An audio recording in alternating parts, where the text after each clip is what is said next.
Narsipatnam municipal commissioner Surendra తనను అవమానిస్తున్నారంటూ municipal chairperson Bodapati Subbalakshmi జిల్లా కలెక్టర్కు ఫిర్యాదు చేశారు. ఈ మేరకు ఆమె కలెక్టర్కు లేఖను అందజేస్తూ కమిషనర్ చట్ట వ్యతిరేకమైన చర్యలకు పాల్పడుతున్నారని, ఆయనపై శాఖాపరమైన చర్యలు తీసుకోవాలని కోరారు. పలువురు కౌన్సిలర్లు, పార్టీ నేతలతో సహా ఆమె జిల్లా కలెక్టర్ను కలిసి పత్రం అందజేశారు.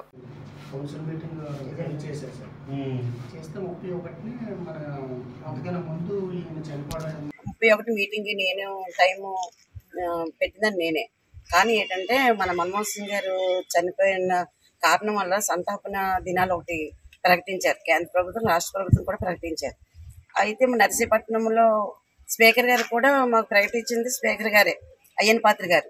అయితే నేను ఏం చేశానంటే మున్సిపాలిటీ సమావేశం ఆఫ్ చేయండి, 1వ తారీఖు వరకు ఆఫ్ చేస్తే 2వ తారీఖుని 3వ తారీఖుని స్పీకర్ గారిని మనం మీటింగ్ పెట్టుకుంటాము అని అంటే, లేదమ్మా స్పీకర్ గారు వస్తానన్నారని మా కమిషనర్ గారు సురేంద్ర గారు చెప్పారు. చెప్తే అలా కదండి, మరి ఆ రోజు మీరు ప్రమాణ స్వీకారం చేయకూడదు, బొక్కేలు ఇవ్వకూడదు, సాల్వలు చేయకూడదు అని చెప్పారు. కాబట్టి ఆ ఒక్కరోజు ఆపేస్తే గౌరవనీయులైన స్పీకర్ గారిని గౌరవించాలి అంటే చాలా మంచిగా గౌరవించాలి కదా, 1వ తారీఖున 2వ తారీఖున పెట్టుకుందామని నేను చెప్పాను. ఆ మాట వినకుండా అతను ఏంటంటే మీటింగ్ పెట్టేశారు.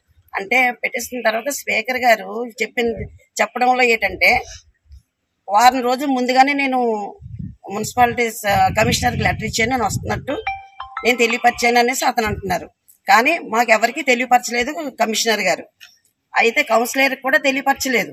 అంటే నాకు ఆ రోజు ఏంటంటే ఎవరికి తెలియపరచలేదు కదా, ఎందుకంటే హంగామని ఆపేయమని అయితే కండిషన్ గా చెప్పి నేను ఒక లెటర్ కూడా పంపించాను, అతనికి పంపించాను, చేతికి కూడా ఇచ్చాను లెటర్. ఆన్లైన్లో చేశాను, చేతికి కూడా ఇచ్చాను. అలా కౌన్సిలర్కి పంపించాను, అలాగ మీడియా బ్రదర్స్ పంపించాను, అందరికి పంపించాను.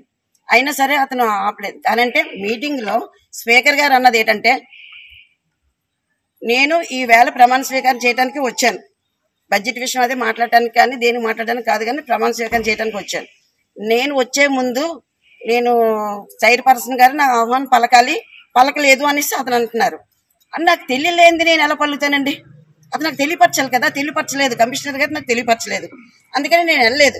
విమర్శలు చేసిందంటే, నేను ఒక దళిత మహిళని విమర్శలు చేస్తున్నారా, ఎందుకు చేస్తున్నారు అంటే ఇది నాకు శాడిస్ట్ను చూపిస్తున్నారు కమిషనర్ గారు. అది కరెక్ట్ కాదండి.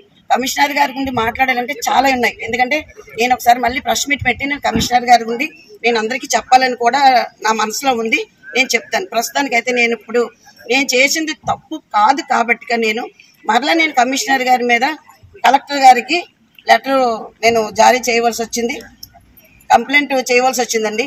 అప్పుడు కమిషనర్ మీద కంప్లైంట్ చేయడానికి వచ్చానండి కలెక్టర్ గారికి. ఇదండి జరిగిన విషయం. నమస్తే.